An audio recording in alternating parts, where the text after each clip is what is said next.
before I get onto the new shelf, I realized that I keep talking up these amazing classic manga, but I never actually open them up to show what they look like. So I'm just going to quickly do that. So we got Appleseed by Masamune Shirow. You can tell his style's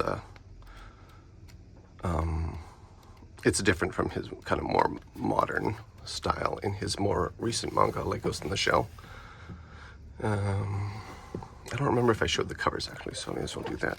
I don't need to show interiors from all of them because it's just as a sample of like what the book looks like. But I'll show the covers for all of them. So it's volume 2, volume 3, volume 4, then we have Ghost in the Shell. Some of these are really beat up because I got them, actually this one doesn't look too bad, but I got them at like comic shops where they've been like manhandled by other people and stuff.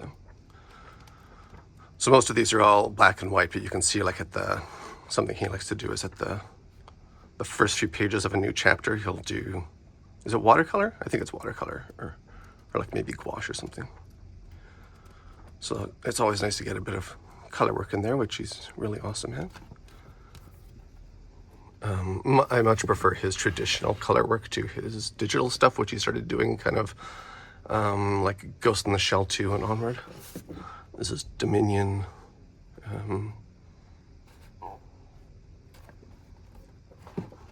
Dominion Tank Police. I think this one's even older than Appleseed. I think this came out before that. It was like more of a silly, fun adventure. Orion, like I've said multiple times, one of my favorites. It's really good and really different from his usual stuff. It's more like a fantasy adventure than a sci-fi. Some really cool stuff in here. But again, it's a little, there's a bit more silliness in that than like Appleseed or Ghost in the Shell. Domu, I don't remember if I showed this, but I may as well. This is Katsuhiro Otomo now. Something I do with manga artist names is I don't always consistently say the names in the right order. Like in Japan and China, they say family name first and then the given name. So Masamune Shirow should actually be like Shiro Masamune, I think, even though that's a pen name. And then Katsuhiro Otomo should be actually Otomo Katsuhiro, I guess.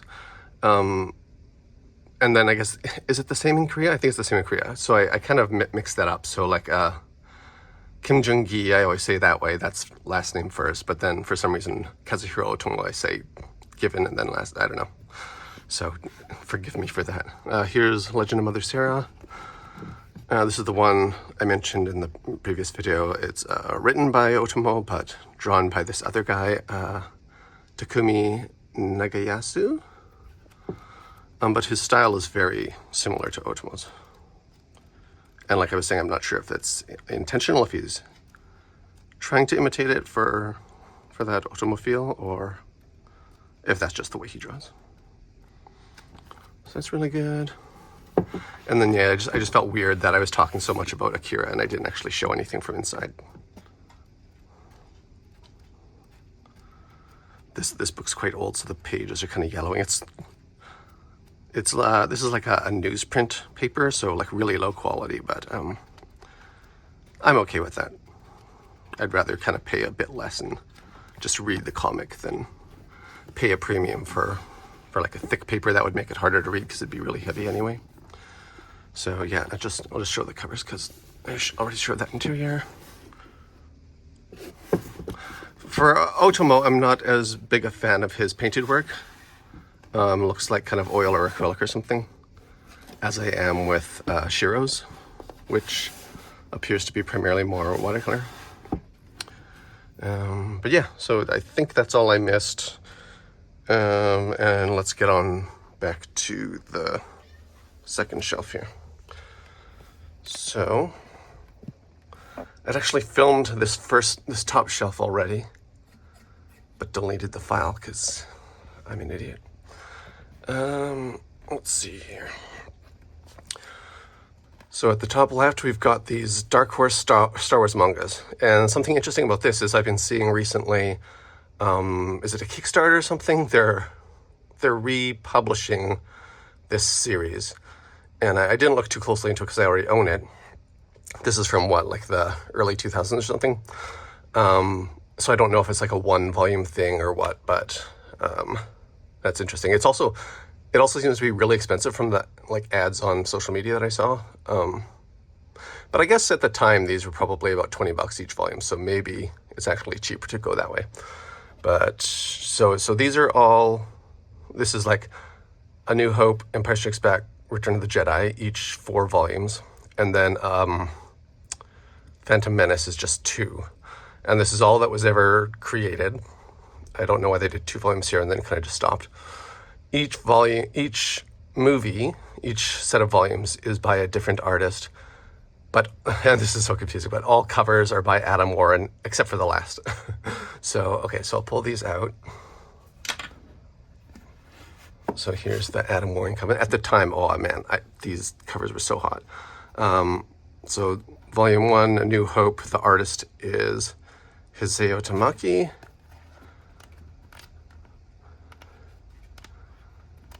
And I really like the style of the art. I haven't really looked at these for probably a couple decades, but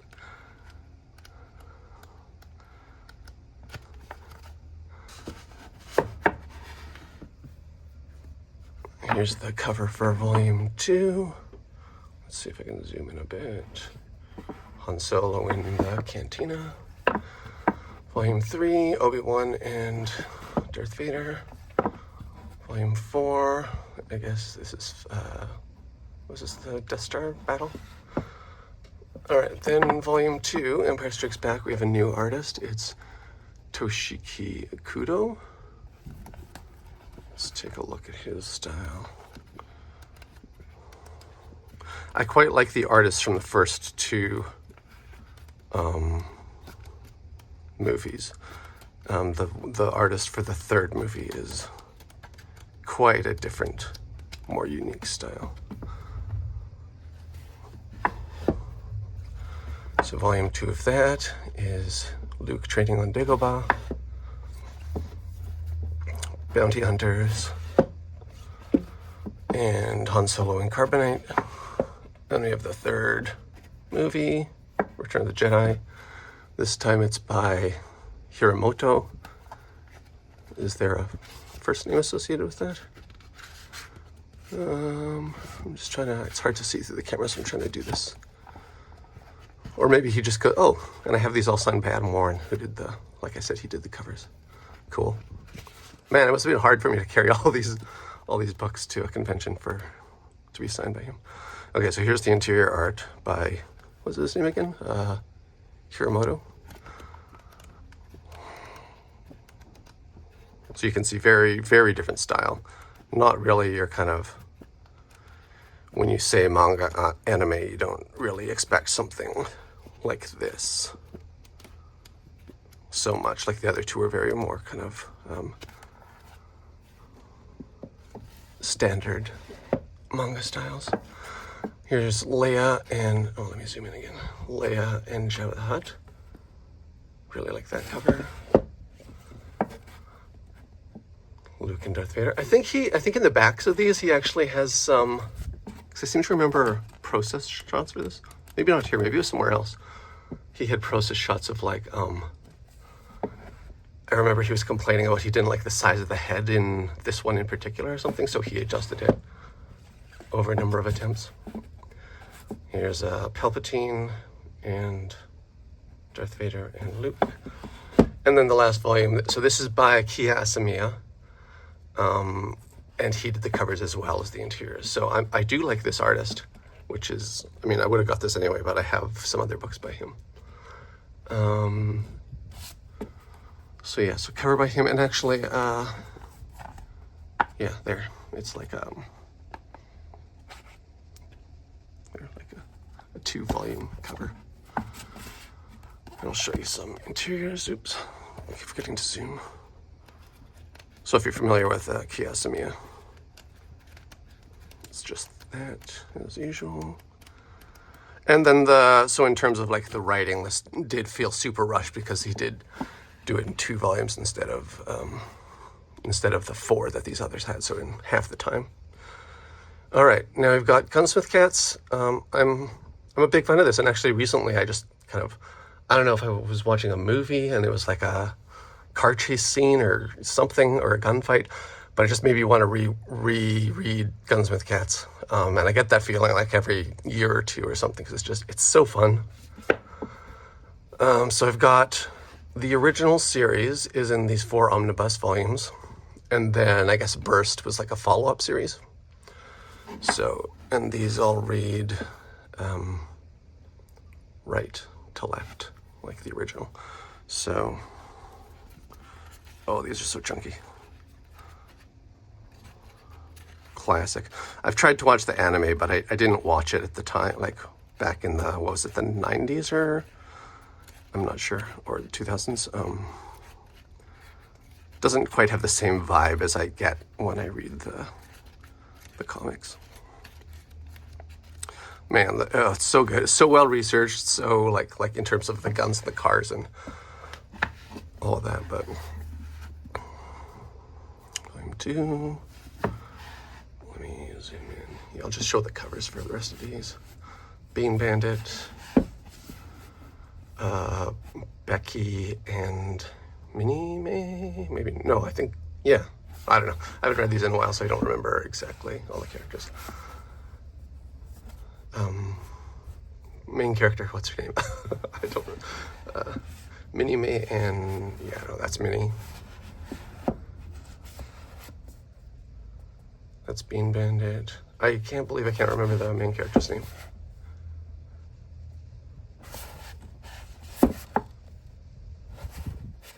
Let me see.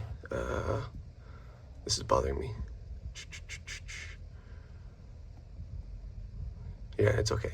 It's not saying it immediately on the back either. Okay. Anyway, I've got some Oh My Goddess volumes.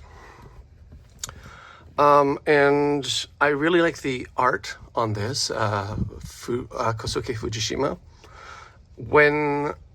Before I had ever read like any manga, I had a friend who I consulted, and I was like, because at the time I was, well, let me show some covers before I talk about this, so I'm not just talking to dead air, or what do you call, like, just a blank video.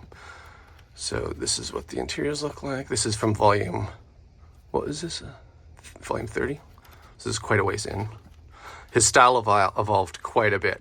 If you go back to like the very first volume, it's very different. Like it was kind of like, you can tell he's been drawing for 30 volumes when you get to this point, and he's been like learning, you know how like some artists, you can see their improvement over time, and other artists kind of just stagnate and they don't, you know what I mean? So he's definitely one that's, you can see the improvement over time. So anyway, as I was saying, I had this friend who was really into manga. At the time, I was subscribing to, I had like a pull list at the local comic shop. And I was like, oh, get me everything by Joe Madureira, get me everything by Alex Ross, get me a Kiko every month, this kind of thing. And I was kind of looking for something new to read. So I asked my friend, hey, what's the one manga I should read? And he recommended Oh My Goddess, because he was basically like, well, the art's really good, and it's got action, it's got romance, it's got funny, it's got basically everything. So that was what got me into this. And I feel like that description's pretty accurate, but it's, if anything, it's more kind of like a drama with some comedy. Not, I wouldn't say so much action, but yeah. I mean, I could talk more and more about this, but and then so I went and got these like later volumes because I like his more recent style more than the style from the original books. But I do have the first, I think this is the first 3 books here. So the first one is 1555 Goddess. You can see that I don't know if I was flipping too fast to be able to compare, but the difference in style is just incredibly stark.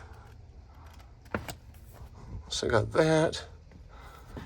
Oh, and then, so those were right to left, and these are left to right. So pulling them out is kind of, okay. Then there's Sympathy for the Devil. Terrible Master Erd. So there's three goddess sisters that hang out with the main character. They're Belle Dandy, Erd, and what's the little one called? Forget. And then this is just some random volume 18 somewhere in the middle of all the others. Anyway, yeah, fun comic. Yeah, writing's good, art's good. It's just fun. Lots of different things happen. It's not kind of the same plot for every volume. Things get mixed up. They go on like car races and goddess adventures and I don't know, all sorts of stuff. And yeah, I guess they fight demons and stuff. Maybe that sounds about right. Okay, Eden. I've talked this one up a lot before. By Hiroki Endo. This story is so good. It's like a post-apocalyptic.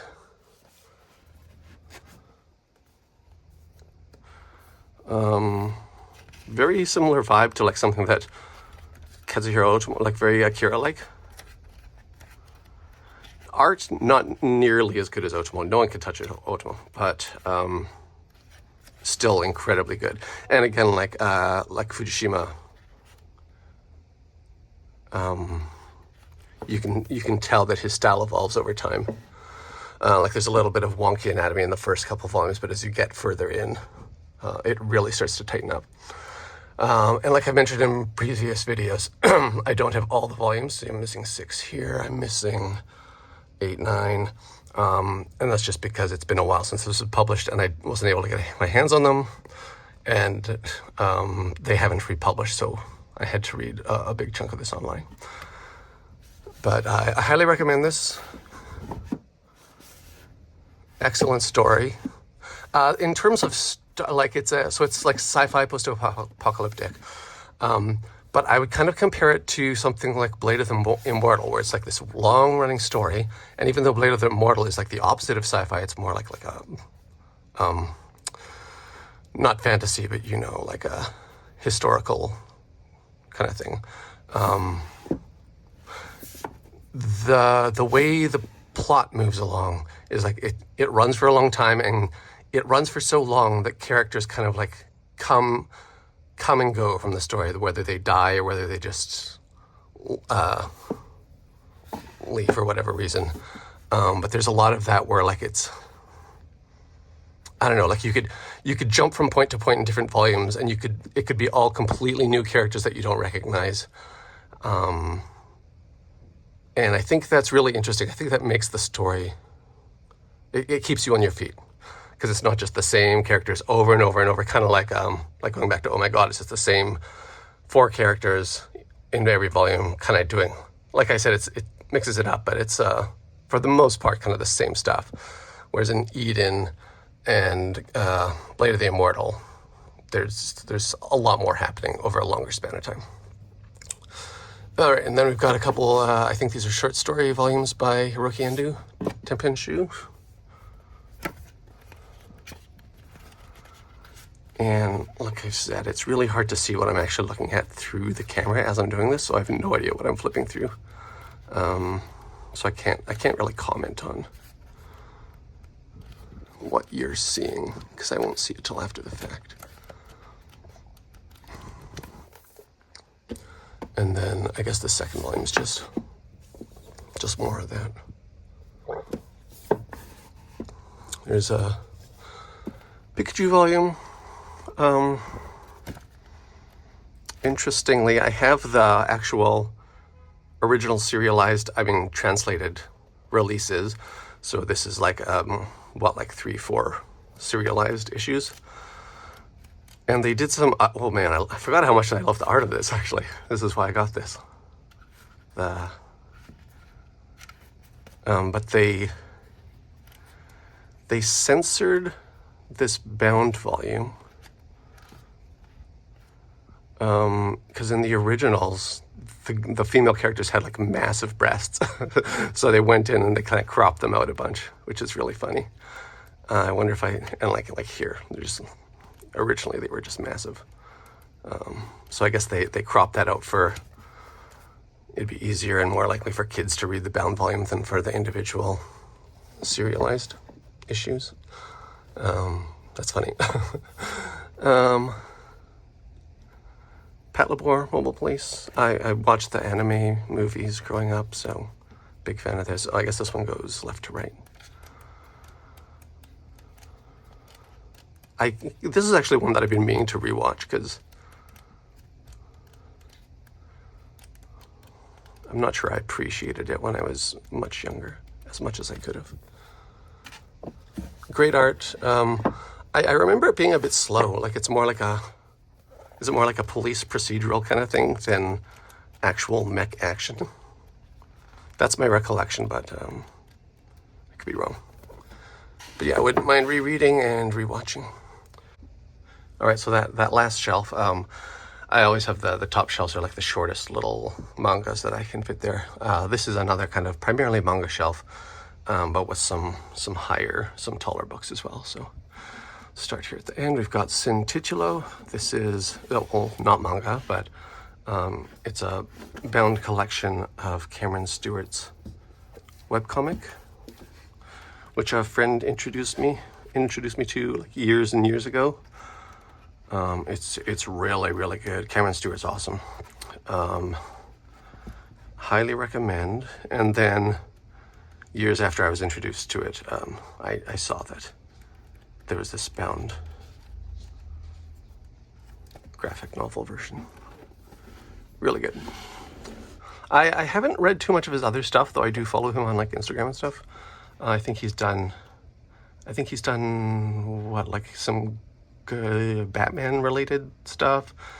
Yeah, I can't remember off the top of my head. Okay, we've got Oglaf, which is another webcomic.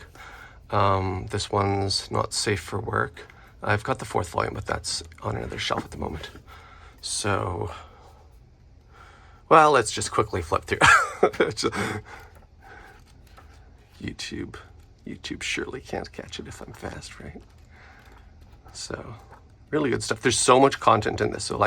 So every page every comic strip will have the dialogue and the drawings, obviously, they're really nice colors. But then they also have like a alt text. So like on the webcomic version, you like mouse over the comic and there'll be like additional text that'll give like extra flavor to the story.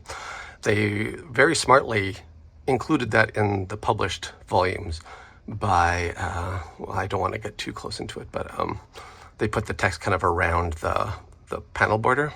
So I thought that was really clever. But it's just, yeah. So this is like a comedy like erotic comedy, I guess. The majority of them are too explicit to show here, so go check it out. Just Google Oglaf. It's really good. And then, yeah, the 4th volume I've got. Sorry for the sirens again. Yeah. All right, we got some Adam Ellis stuff here. I think, is this his first book or maybe his second book? Again, another artist whose style has evolved drastically over the years.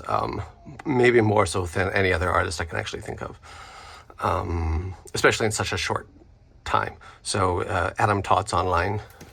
You've probably seen his stuff in memes and everything.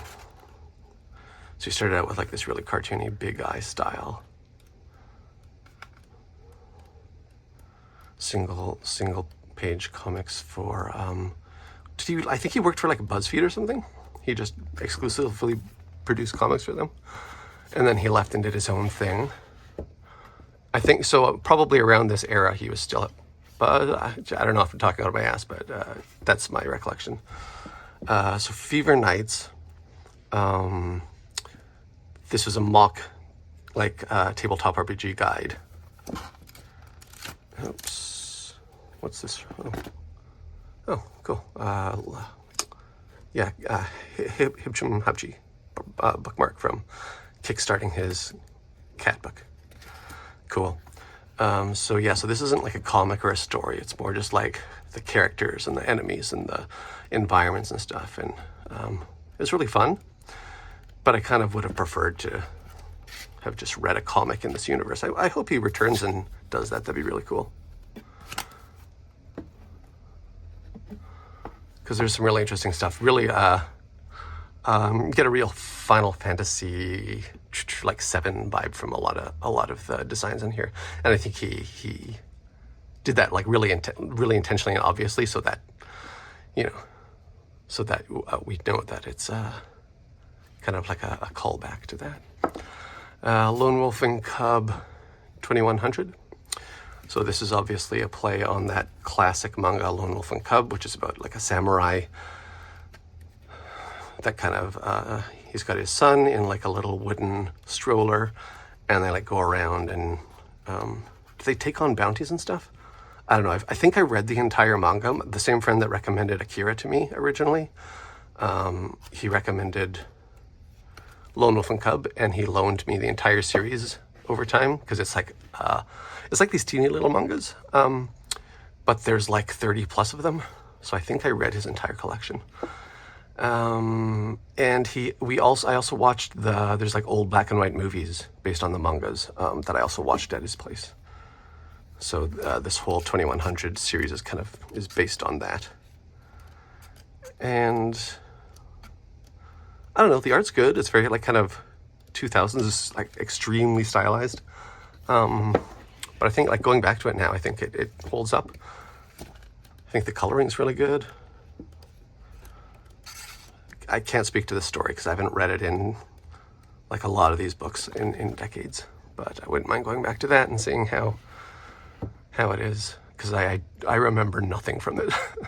Okay, Run Bungo Run. This is I think this is a Korean book. Yeah. So Byung-jun. And this one I actually studied in a comics course in grad school.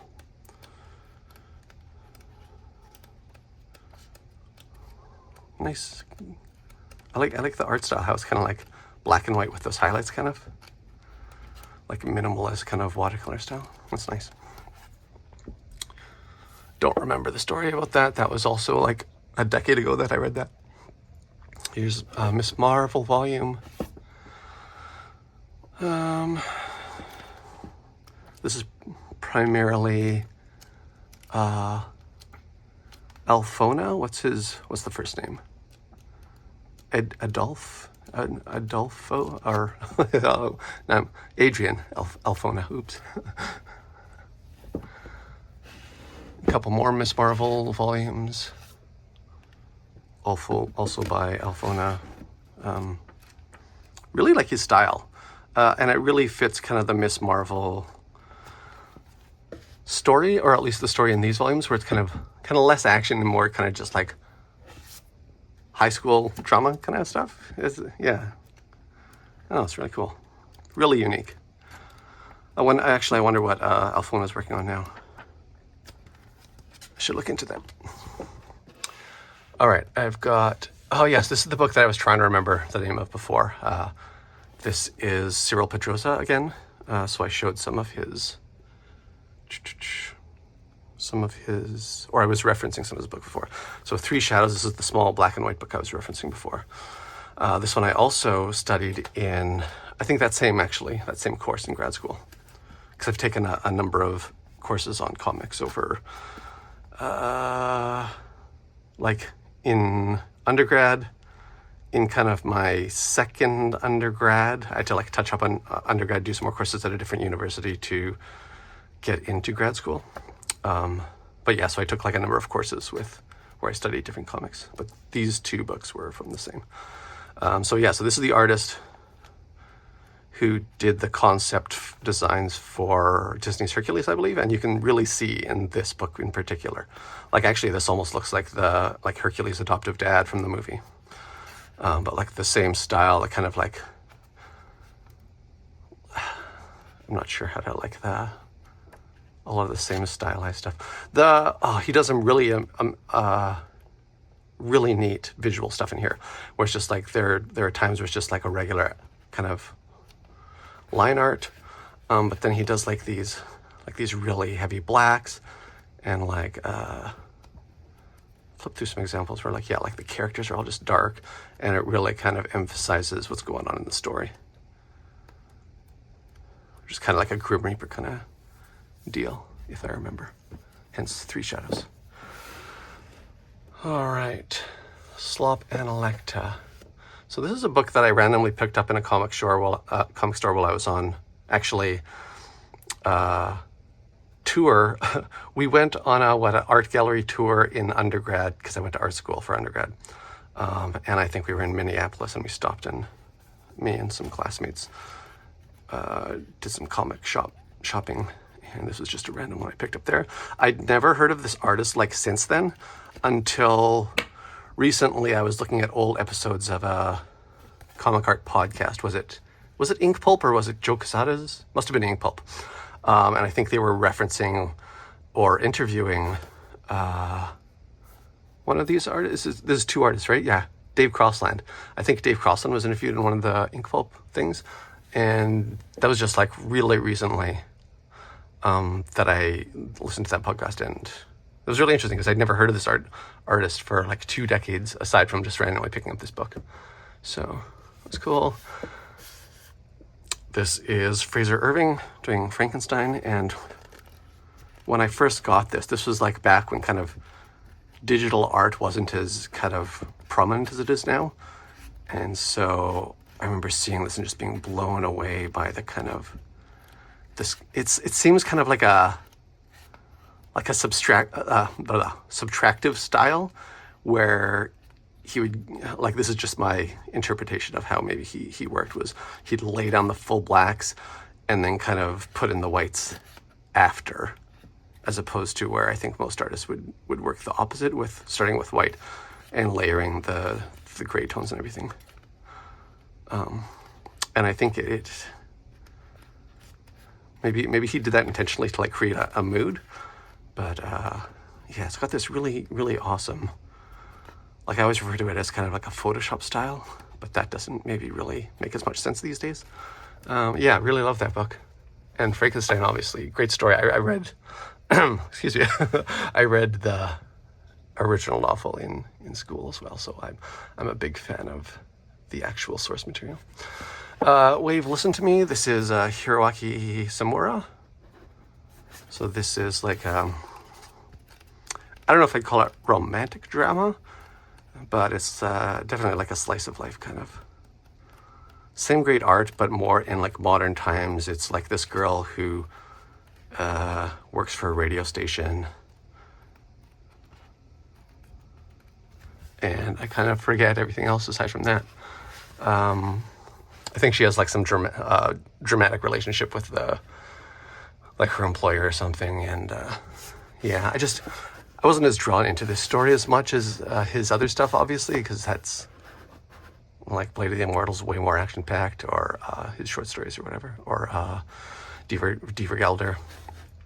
So I kind of stopped collecting this at the 3rd volume. And I don't know, I might pick it up again, but I'm also like, I have no space on my shelf, so it's hard to justify something if I'm not like really loving it these days. This is a travelogue by Craig Thompson. He's the guy who did Blankets, which is a very well-renowned book. I think it won an Eisner, maybe? So anytime I travel, I kind of think back to this book, and I'm like, so where was this? Carnet de Voyage. This was in the Middle East or somewhere he went? I forget exactly. Maybe it's obvious by flipping through, but like I said, I can't read. He also did a book called, I think, Habibi, which I read in school. And that was also about his experience in one particular country. I forget which one. But yeah, every time I travel, I think about this, and I'm kind of like, in an ideal world, I would like draw all the cool things that I see on a trip and put together something like this, but I'm not nearly as prolific. I'm obviously not nearly as good of an artist. Yeah, I'm going to Japan in the spring, which is a few months out, 5 months out or so. And I really want to do something like this, but I don't know. I'll probably do a few drawings and lose steam. This is Bryan O'Malley's follow-up book to Scott Pilgrim. Really good. I really, really like this. I don't know if he's even done anything else since this. The colors are incredible. I don't know who did the colors. I've never actually read the colored version of Scott Pilgrim because initially it came out as black and white, and I haven't read it since then. I don't know what the best way to do that is because I don't want to buy it again because I don't have room. But and I kind of like the fact that I own the original Scott Pilgrim, so I wouldn't want to swap it out. But yeah, this is a really fun story. It's funny, it's touching, it's just got everything, I think. Not so much action, but very similar to Scott Pilgrim, although I guess Scott Pilgrim does have some some action. This is a book that was drawn by Bryan O'Malley, but written by Jen Van Meter. Oh, so I guess not all of it was drawn by O'Malley. So I grew up following artists like Bryan O'Malley, and that's kind of why I group these together. So I've got Bryan O'Malley, but I've also got Corey Lewis, and there's some other artists that kind of in the same friend group. But I grew up following them on like Blogger and on their websites where they would post I don't know, like just all their arts, like in an art dump in a directory when we used to do, when it was calling for arts, just have a website and all their updates would just be on there without like any social media feed or anything. And some cool thing that they did was there was like a website where you would do like a manga, but it would be collaborative with other artists. So one artist would do like 5 pages, the next artist would do 5 pages, and it would be like maybe similar to the way that the Star Wars sequels were created, where it was set out as 3 movies with an overarching plot, but each director kind of took their own take on it. So I think that's kind of what that was. And so I remember there in particular, Bryan O'Malley was doing a zombie comic, and I think I still, because I'm a librarian, I save everything. I think I have all those old comics, which is kind of super cool. Same with Corey Lewis's stuff. And there was another artist, I think, who I really, really liked above all others at the time. He just went by Locke. His name was Joshua Gainsborough. And I think he works as a game designer at, on like Ragnarok Online, if that's still a thing, if he's still there. But he stopped kind of posting drawings and stuff like a long time ago. But I was a big fan of his. We've got Scott Pilgrim, so you can see these are so old that he changed the logo over time. And then this is still the black and white, so he went and revised it even further from there by adding the color, and then there's like the hardbound volumes and stuff. I almost got these signed like way before he got super famous, before the movie, before the TV show and everything. But it was when I first moved to Toronto, where I think he's kind of from this area, I think. But I didn't bring all my comics with them, so these were back in my hometown. I didn't have anything to sign. I went to see him, but instead I got like my shoulder bag signed by him, and it's super cool. So I have like this Scott Pilgrim sketch on a shoulder bag from and it was just like, it was at the local comic shop. He was just there signing. Nobody knew who he was. And this was before going to like conventions where you have to like pay for a ticket, like $50 or something, just to get a signature and stuff. So that was really cool. That was like way back in the day. And yeah, so because this book is obviously all about like Toronto is almost the main character in this book. So when I first read this, I'd never really been to Toronto, but now I live here, so like kind of rereading this is really interesting, kind of seeing those sites. And I still, like, I've lived here for a long time, but I've still never been to all the places in the books. So actually, I can just show the covers. I'm probably talking too much and forgetting to do that.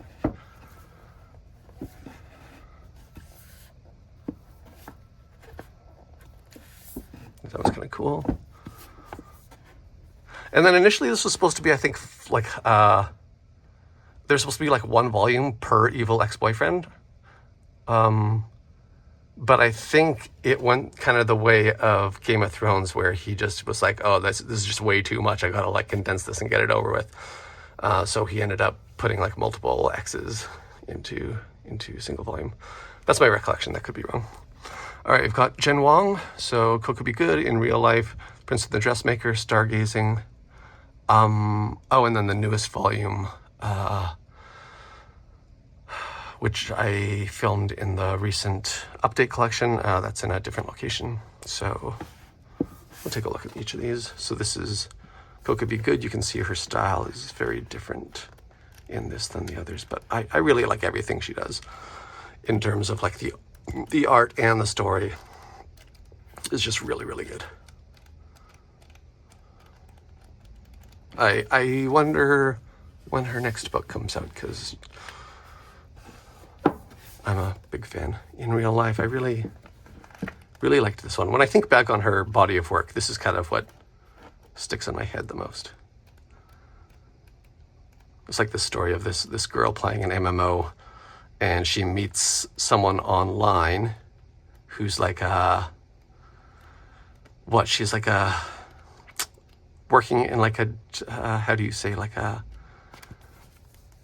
in some third world country, being paid to like farm in the MMO or something. I don't know, something like that. Yeah, it's been a while since I've read these.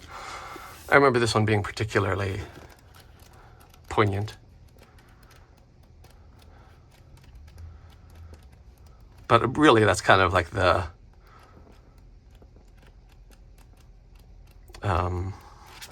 that's her style, like emotional storytelling. She's really, really good at that.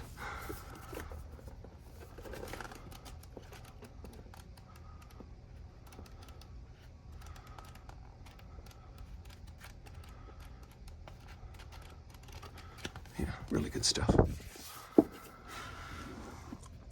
Then we're on to James Stokoe. I think, yeah, so I have this in the same, my rationale for organizing things, it's very unconventional, but basically kind of by artist and kind of by group of artists. So these guys all kind of, in my head, they were all kind of like I don't know if they lived even in the same areas or anything, but online they were kind of like this kind of tour de force of art group, kind of collective kind of thing, unofficially maybe. Wonton Soup.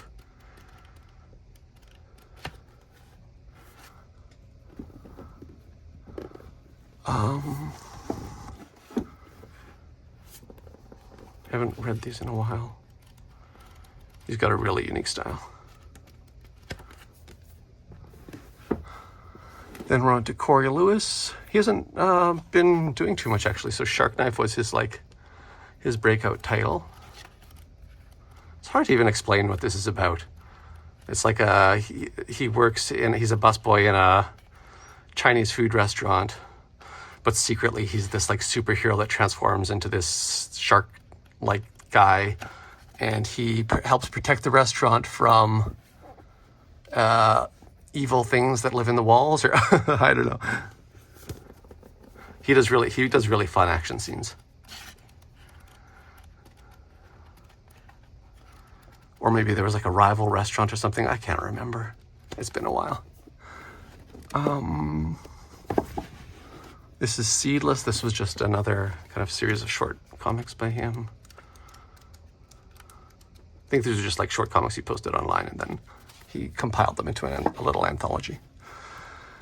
Let's see. Okay, we've got a bunch of Becky Cloonan here. And I think these guys are all still friends too. I think Becky Cloonan, maybe not so much in the same group, but so this is by a number of different artists, but I got it for the Becky Cloonan. And I've got a number of other volumes in the Northlanders series. Most of them are pretty good.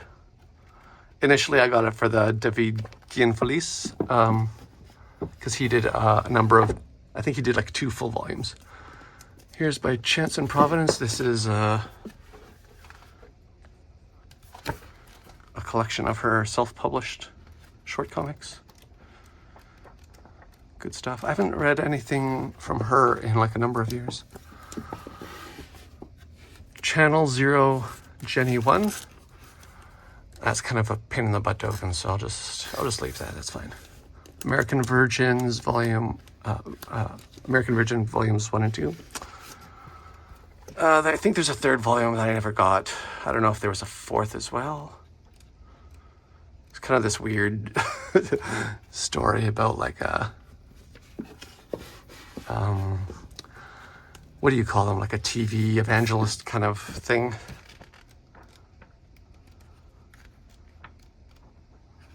When I think back about the story, it reminds me of in the video game Cyberpunk 2077. There's a side mission where you kind of meet some preacher guy, or like he claims to be like a reincarnation of Jesus or something, and it's super creepy, and I don't know. That's what that reminds me of. Demo Volume 2. Is this all it was? Because the original demo, yeah, was like this thick, chunky boy. So, yeah, I guess they returned to do this other volume. Demo 1 at the time, oh my god, it was so cool. It was like a kind of in that lull when superheroes weren't that cool, like before the MCU started, I think. And so it was this cool anthology of short stories about kids with superpowers, but they didn't know how to use them, right? Or like this one girl has this ability to, anything she says happens. So she gets mad at her mom and she's like, I wish you'd just drop dead, or like, I wish you'd never speak again. And then she becomes a mute. And she does like these different styles too. So she does like a more anime style, and like some of them, this is the one I was just talking about, or like these darker blacks, which is more kind of her kind of usual style, or like or like these really dark blacks, which is a little more of an exaggeration. This is more her, what I think of as her, maybe a little more anime than usual, but yeah, so those are really good. I don't remember the second volume too much because I've read the first volume many times, but the second one, not as much. This one's really cool. This is minis from just 2 years. Wow. So these are a bunch of like just short, unpublished things that she did. And I remember really liking, because this is really rough. This is her early work. Really liking looking at this as inspiration for, okay, well, like I've never created a comic of my own, but I can do like little short comics, maybe do an anthology one day, and kind of like makes it feel more like attainable as like a amateur artist. So I really liked seeing that. Here's a Dracula by Becky Cloonan. Actually, I got all these signed too, so blah.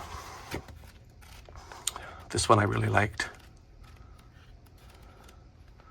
because like Frankenstein, I've actually read Dracula and really like that kind of like gothic romantic literature.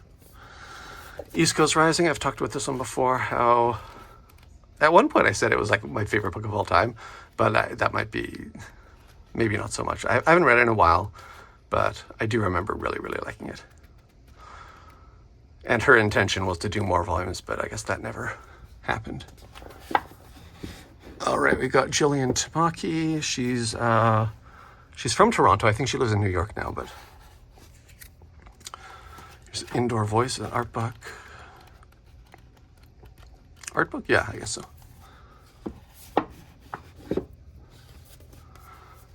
Gilded Lilies. Is this also an art book? I haven't looked at this one in a while.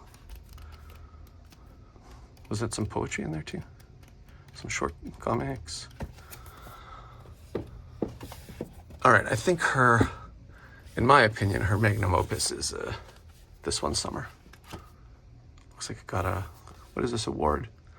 Canadian Council for the Arts. I don't know if that's a big deal or anything. So I really like this book. I think this is my favorite of her works. She did this weird thing where like after the books I have in my collection, she went on to like drastically change her style. And I wonder, my vibe was that like, I don't know, as like an artist, you kind of feel like you have to, like you have this dream of you want to achieve a certain style and a certain ability. But it can feel like a chore to kind of maintain that and kind of strive for this thing that maybe seems unattainable. And so to kind of fall back and just do what comes more naturally and is maybe more fun, that was kind of the vibe I got from the reason she changed her style so drastically. Because personally, there are a number of styles I maybe don't use now, but that I used to use. And there was one in particular that it was just really easy to do. It kind of came out looking fine, and I liked doing it. But the current style that I pursue, it takes a lot more work because I have to focus on like anatomy and perspective and all this stuff. So anyway, that was just kind of my thought process of that. So this was like a series of web comics of like, again, super powered kids, but doing like mundane things. So this is more like a comedy kind of deal. This was really good. Hit or miss. Some of the strips are like way funnier than others, but it was a good time. I think I got all these signed. Yeah, there we go. Oh, the collector, because I must have owned like all of her books and got her to sign them all at once or something. And then the last one I think that I've got of hers is Skim, which is a bit scandalous because this is actually based on a private school in Toronto, and apparently this story is basically paraphrasing something that some event that actually happened between like a student and a teacher. So that's interesting. Again, a pretty good book, as is all of her stuff. But yeah, I don't have anything beyond that point. So I know she's got a couple of books that I'm missing, and I wasn't a big fan of that new art style of hers, so I didn't really collect anything from that point on. You'd be surprised how hard it is to hold up a camera for that long while talking. It's like, it feels like I'm doing like 20 to 30 minutes per shelf. Anyway, okay. So this is, I don't really, I guess, have a name for this shelf, but it's a lot of like my Alex Ross, Kent Williams. There's a lot of Gabriel Ba here, and Paul Pope, and then just some other kind of stuff that I quite like, whereas some of the shelves afterward are a bit more of a jumble of random stuff. So, oh gosh, okay. So we've got these they called them tabloid-sized Alex Ross books. And I'm not old enough to really know what that means, but maybe it refers to like the size of a newspaper or something, or I don't know. But we've got these, and at the time, these weren't very expensive. But if you look at them now, which I guess makes sense because comics, the value of comics over time. But it is hard to get these at anything lower than like a few hundred per book. I think at the time these were like maybe $20 each or something.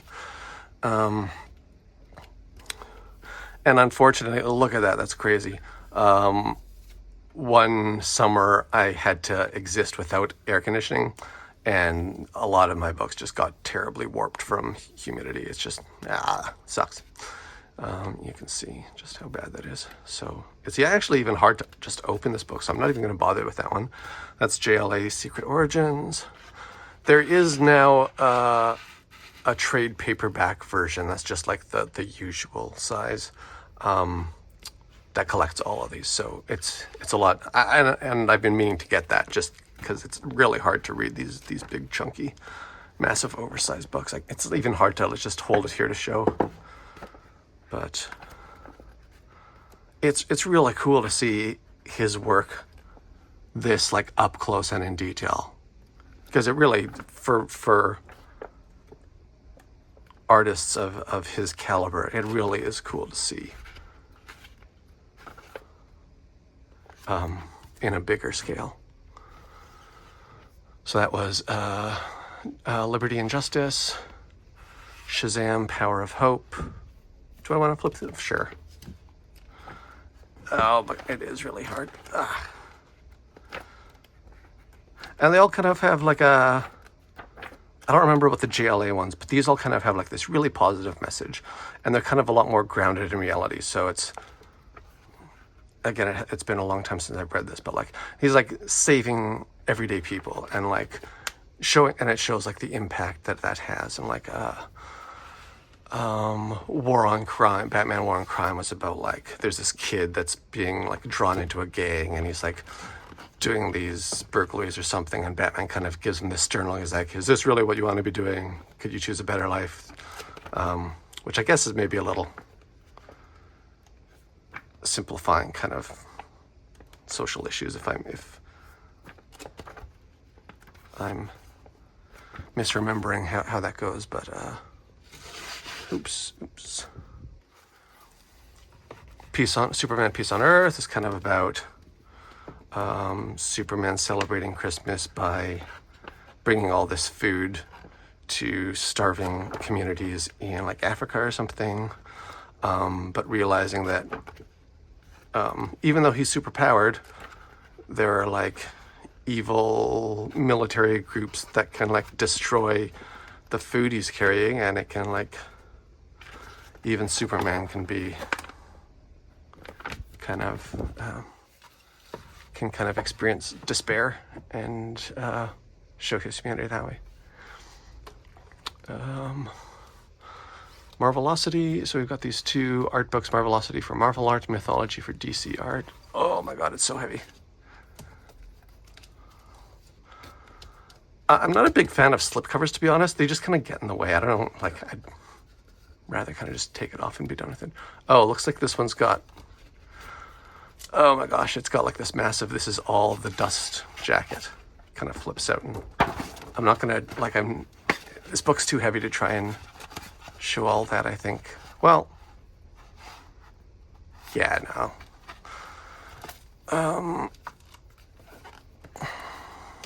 Let's see. I need like something to rest this on. Ooh, X-Men. He doesn't do too much X-Men work, does he? I'm trying to figure out how to, because this is really heavy, how to actually flip through this. So it's just like random paintings, some rough sketches.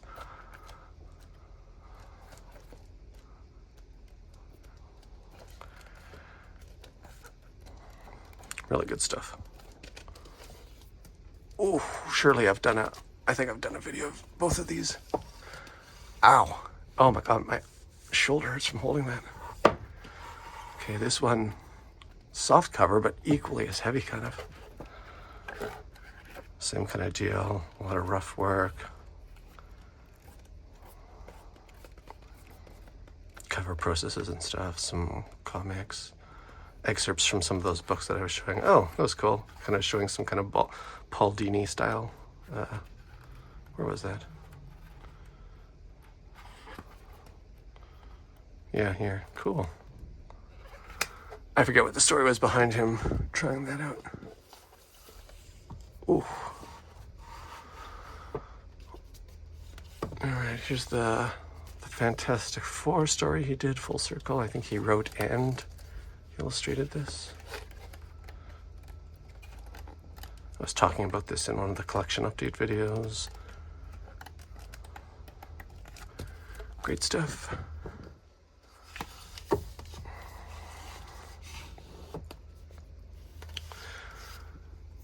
Battle of the Planets art book. I'm not really actually familiar with Battle of the Planets, so I remember seeing those characters as a kid, I think, but I don't know if it's an anime or something I never watched or read or whatever. This is a Wizard publication. There's the comics magazine back in the day. It's now defunct. It's been so for a number of years, probably over a decade or 2 decades, maybe even. But they did all these like random publications of this cool stuff, and I missed those days so much. I've been actually rereading them kind of like digitally on like a comic book reader. But this has got like, a look into his early works, if I recall. Maybe not, maybe I'm thinking of something else.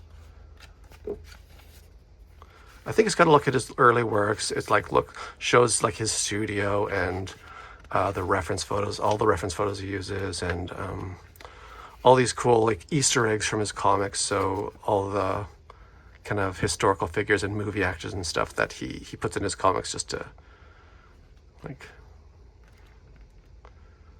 Yeah. Here's some of his early like art school work and stuff. And it talks about how his mom was like a fashion designer kind of artist, so that's where he got his love of art from.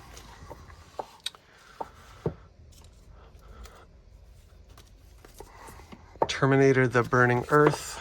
I think this is his first published work. I've only read that once. Should maybe check that out again. I don't think I've watched a Terminator movie to completion before. Uncle Sam. Fine, I'll open it. I don't know why this one is in a sleeve and the others aren't. Or a bag, is that what you call it, I think? Uncle Sam. I haven't read this one in a while either. Should check that out. Actually, I don't think it needs to be in it. Well, it is nice and crisp, actually. Like it's...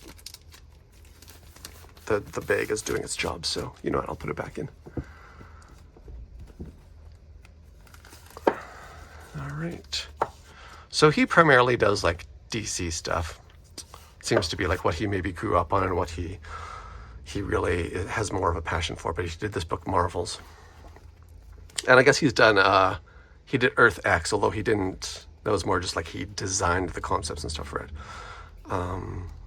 But this one was really good. It's got like X-Men, Avengers, Fantastic Four. Actually, I said Avengers, but is Avengers actually in here? Captain America?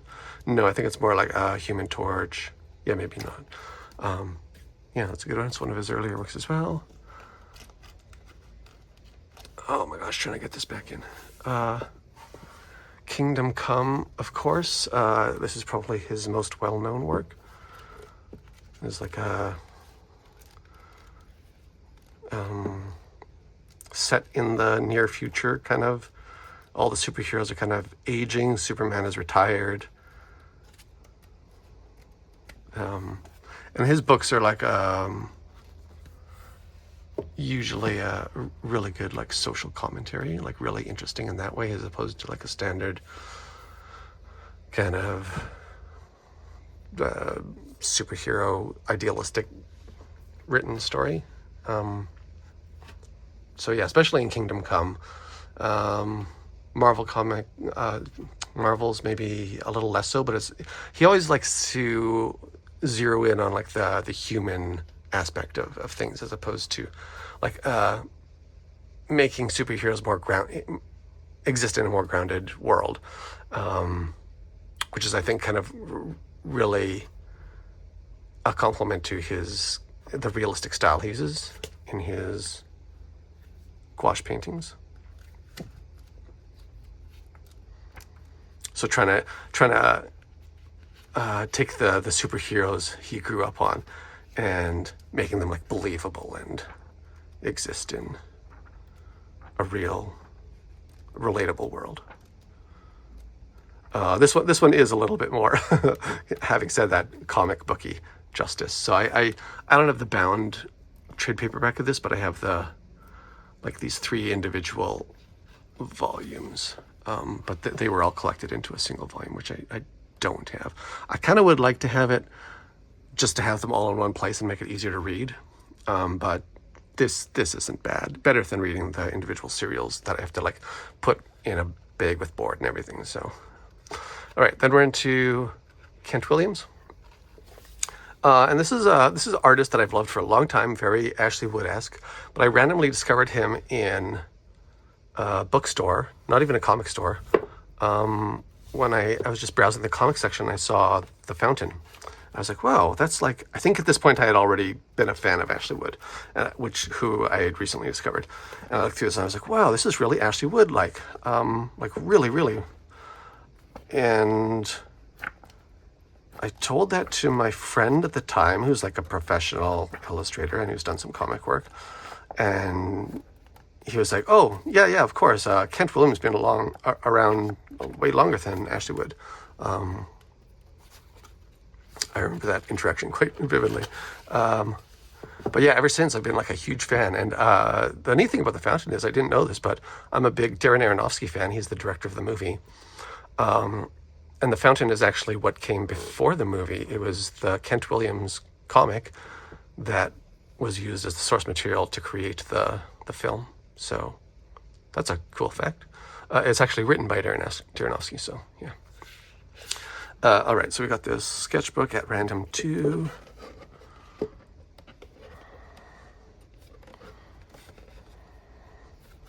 I think was that maybe from an exhibition or something? I'm not sure. We got Eclecticos.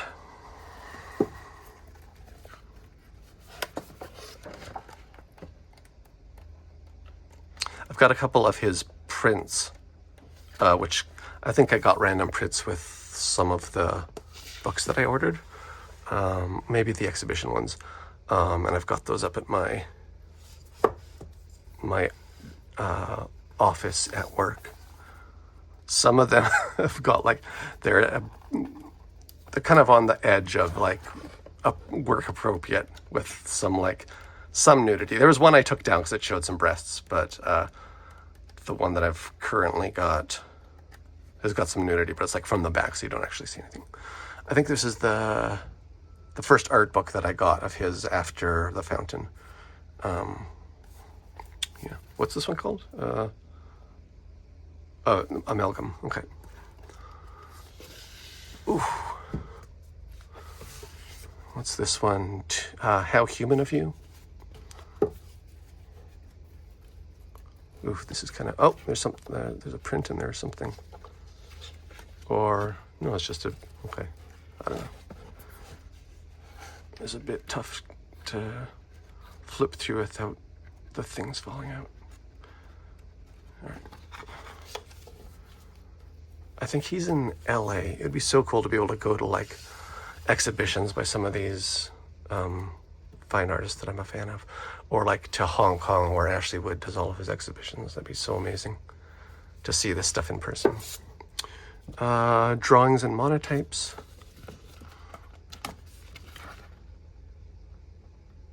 Wait, what? Is that a picture of Kent Williams? That's nothing. It doesn't look like him at all from the pictures I've seen.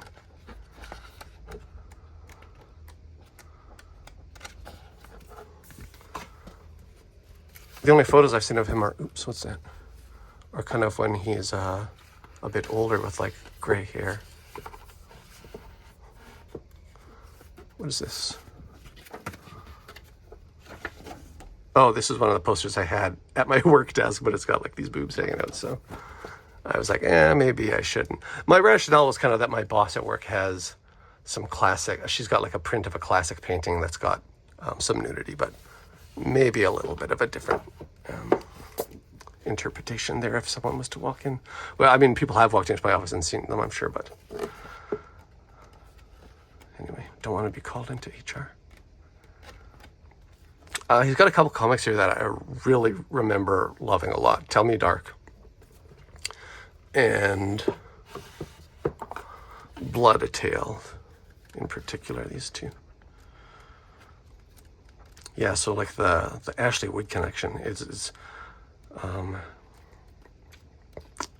or the similarity that I saw when I first discovered Kent Williams was he's got like the dichotomy between these like really painterly styles, and then he's also got like these like even within the same book with panel to panel, more like a pen and ink style. Maybe less so in this book. All right. We've got this book, Fight for Tomorrow, which is written by Bryan Wood, who's the guy who teams up with Becky Cloonan a lot. He did the demo book, among others. So yeah, so here's the pen and ink style I was talking about. I guess this whole book is pen and ink. I remember really liking that one, if I recall. All right. Oh, and then, yeah, okay. Then I've got, there's Havoc and Wolverine series that he did, but I've got these, like, darn it. Okay, I've got some more print things here of his, but I only have the first, or no, I have the whole series, but they're in these individual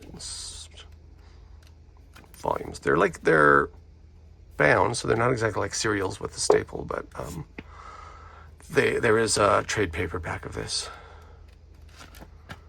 Oh, actually, this is a different book altogether.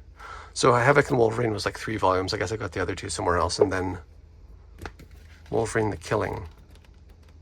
Oh, I don't even remember reading that. I'm sure I have, but yeah, this was a good example of you've got the painting, and then you've got the drawings there as well in the same.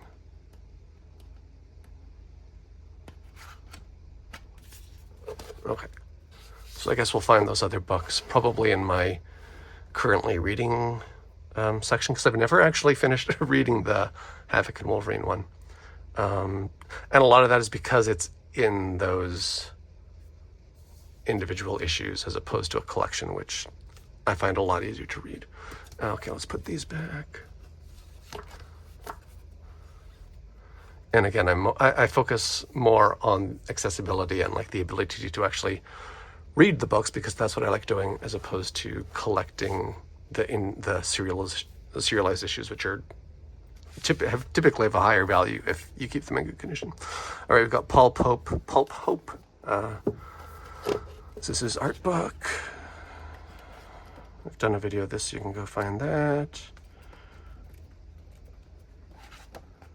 I'm not a huge fan of like his art just on its own, so this art book of mine isn't a particular favorite, but his stories are so well done. Well, I'll get to them, but One Trick Ripoff and Deep Cuts.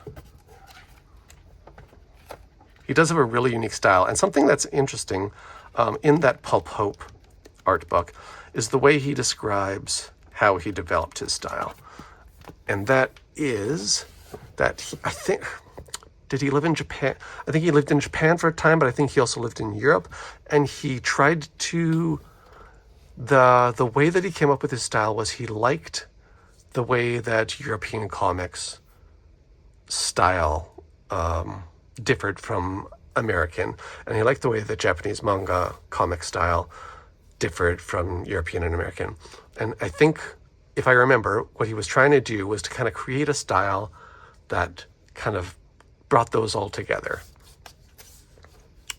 And it's really unique, and you don't really see that as much in other artists. But when you kind of understand that story, and when you understand where he's coming from with his experience, I think he worked in marketing a bunch too or something. That was part of the story. Oh yeah, and he signed all these for me. Yay. 2013, holy. Over a decade ago. I forget where I was going with that. But yeah, no, it's a lot more interesting to be able to appreciate his style when you know that background, when you understand his influences and what he's trying to achieve here. So these 2 books in particular, 100% and Heavy Liquid, so good. I remember these being amazing. I should reread them, actually.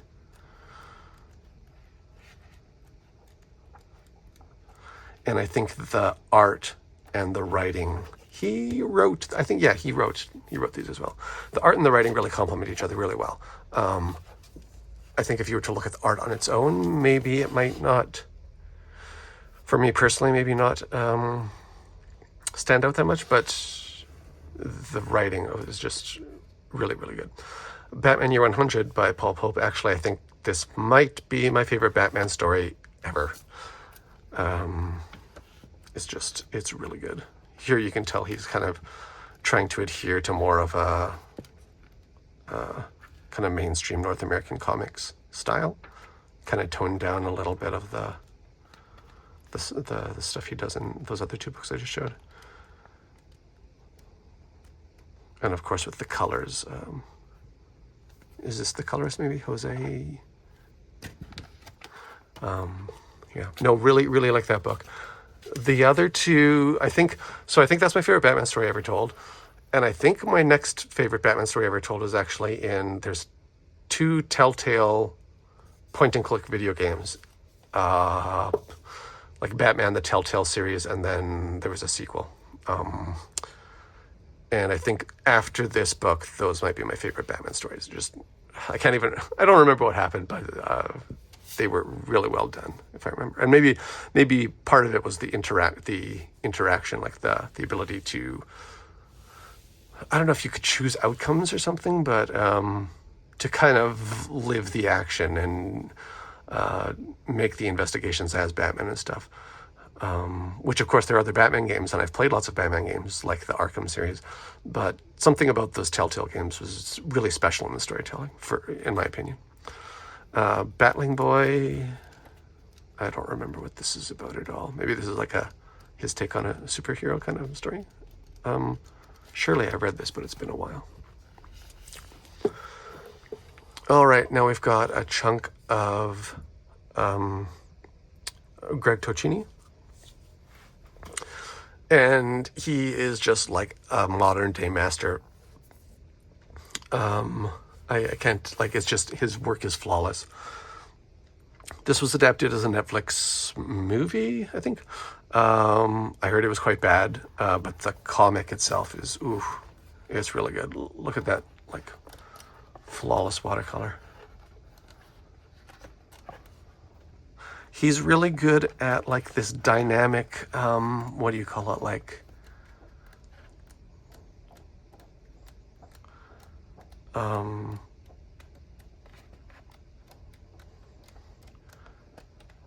That perspective that's like a,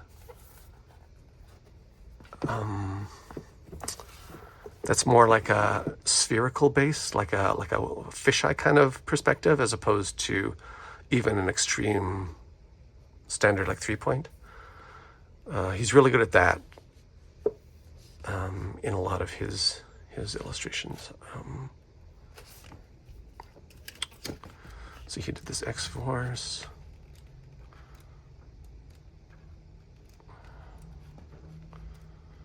He has he's done some other superhero stuff too. There's a Green Lantern volume.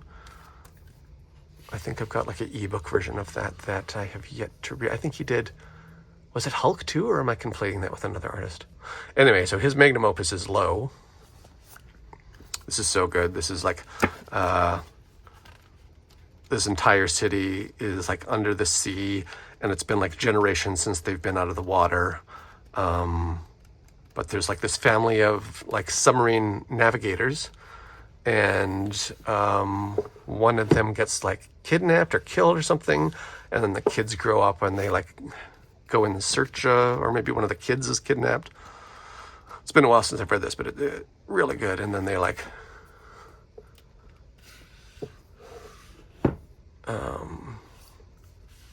they go in search, and they find this other city that's filled with criminals and gangsters and mafia organizations and stuff. And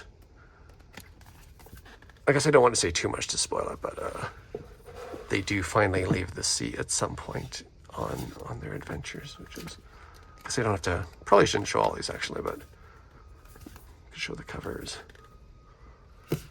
He's just so good.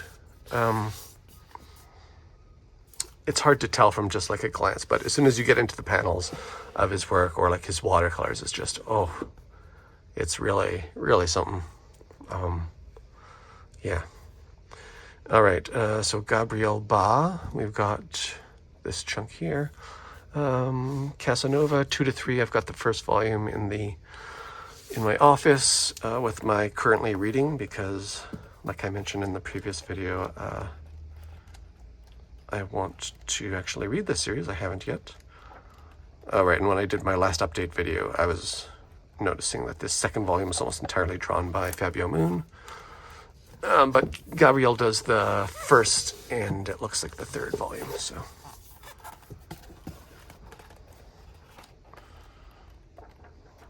go. Great colors too by, I think this is by Dave Stewart.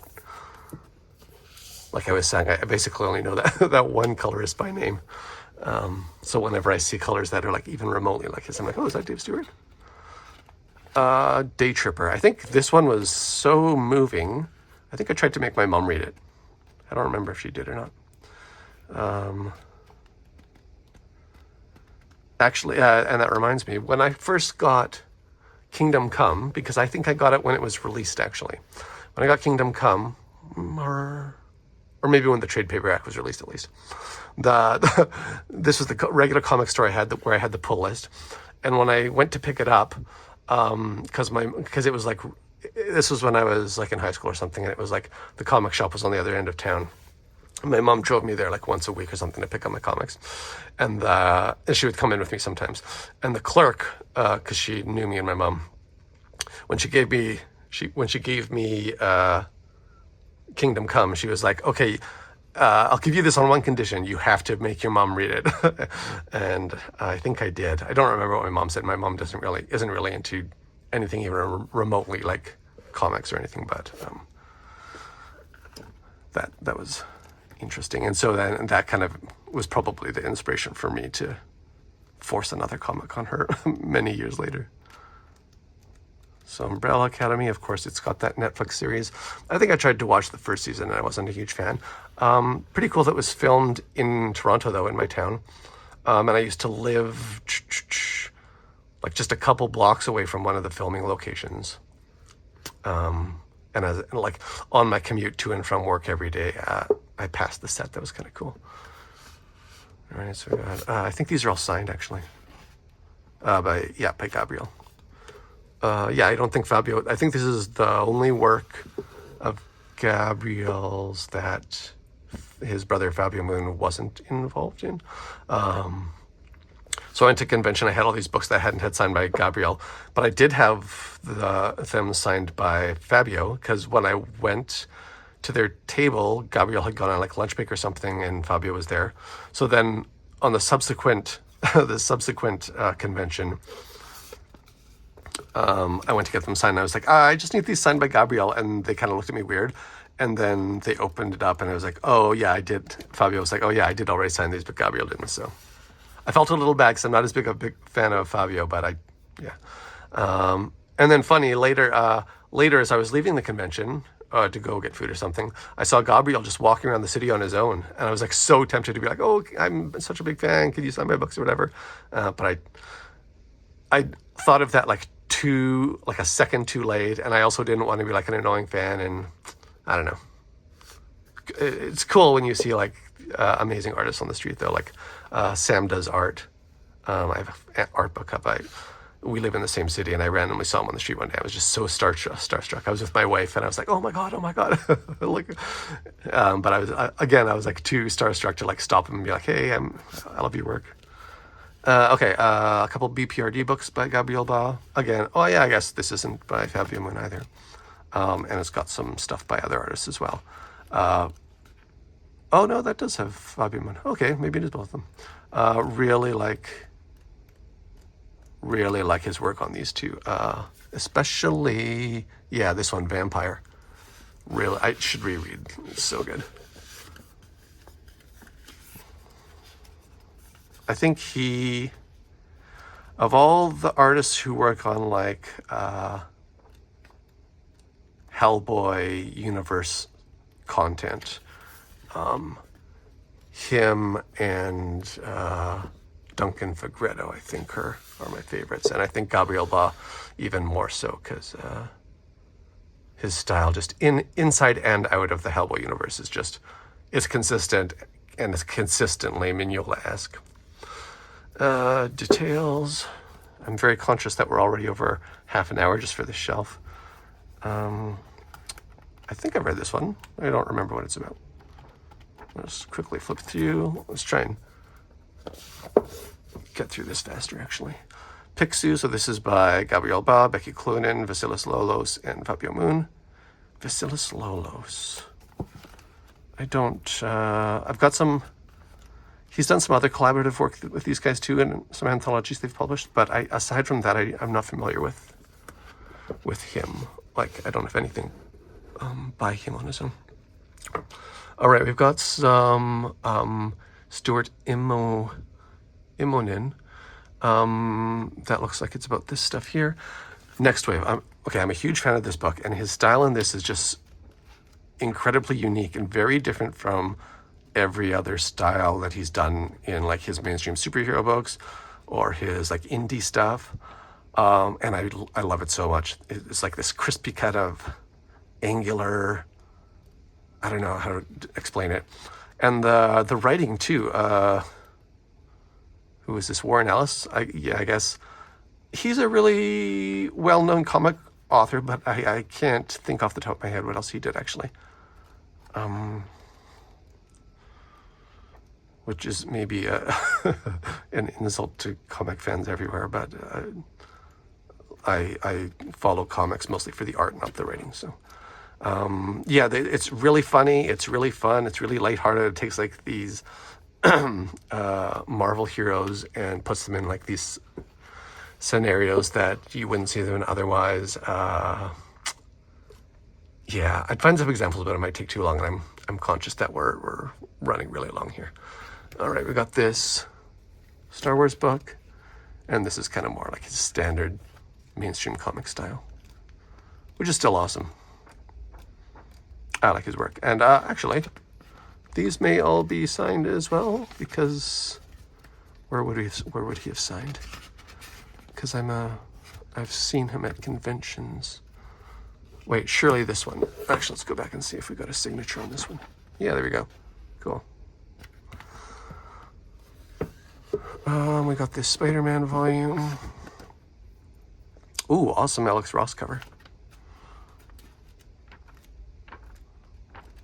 Okay.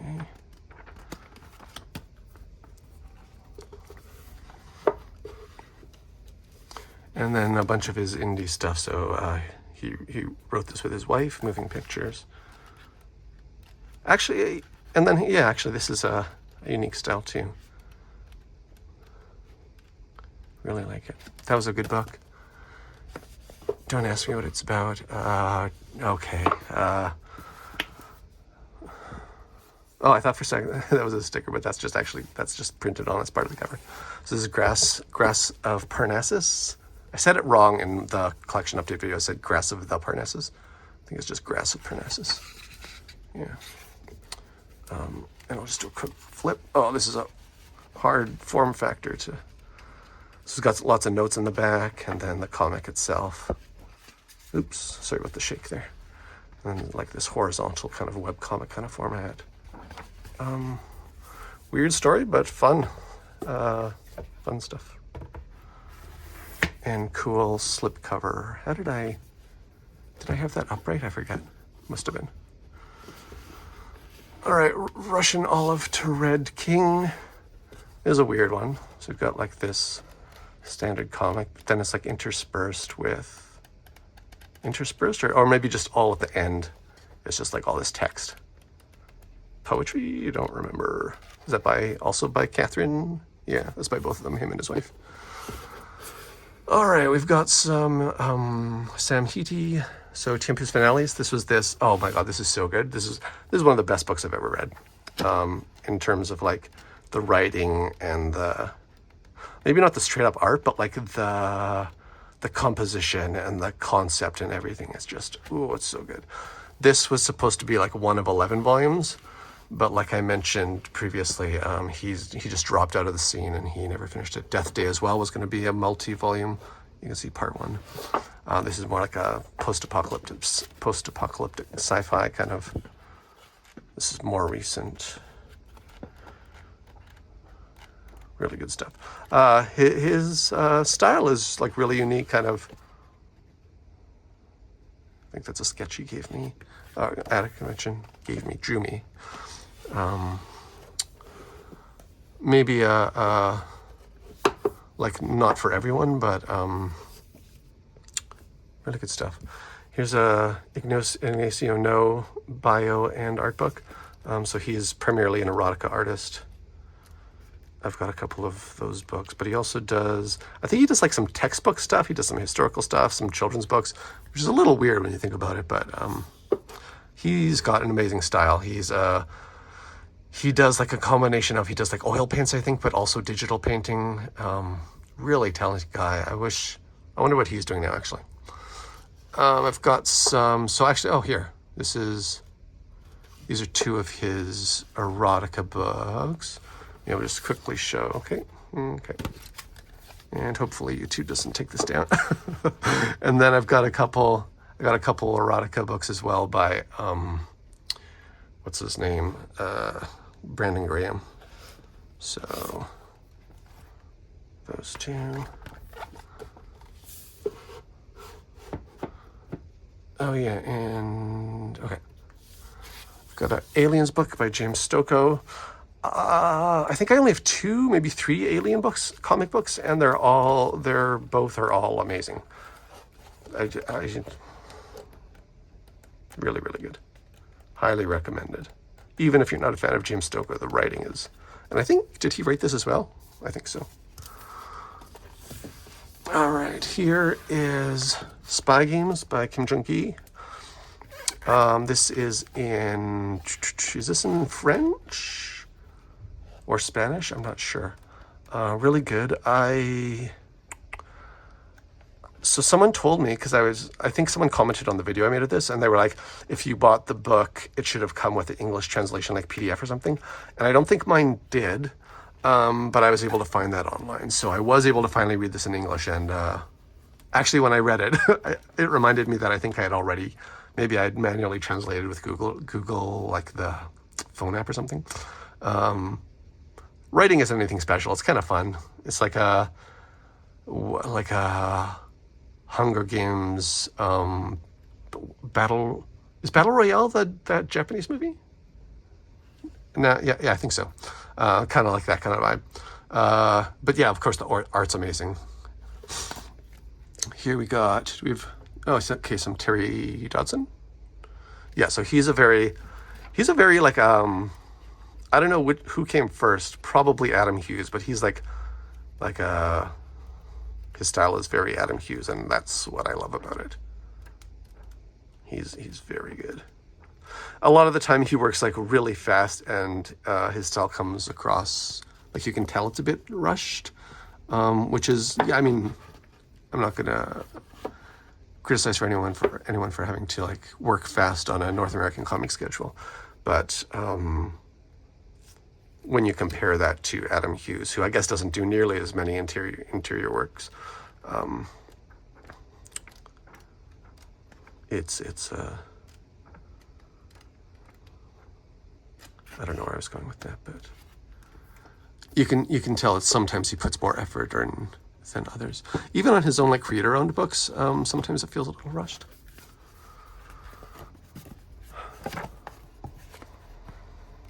I feel like if you just put a little more time, this one actually feels a bit more, how do you say, refined.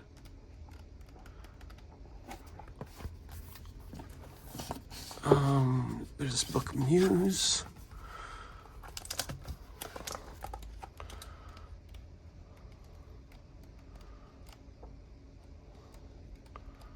Not the greatest writing, but I guess that's not what that's about. And then his creator-owned, I think this is creator-owned, Red One. So I got the first 2 volumes of this. I think there's at least a third that I didn't get. And I think I didn't get it because the story, if I remember, was kind of silly. Well, it feels like it's got like a kind of more European comic format. Am I imagining that?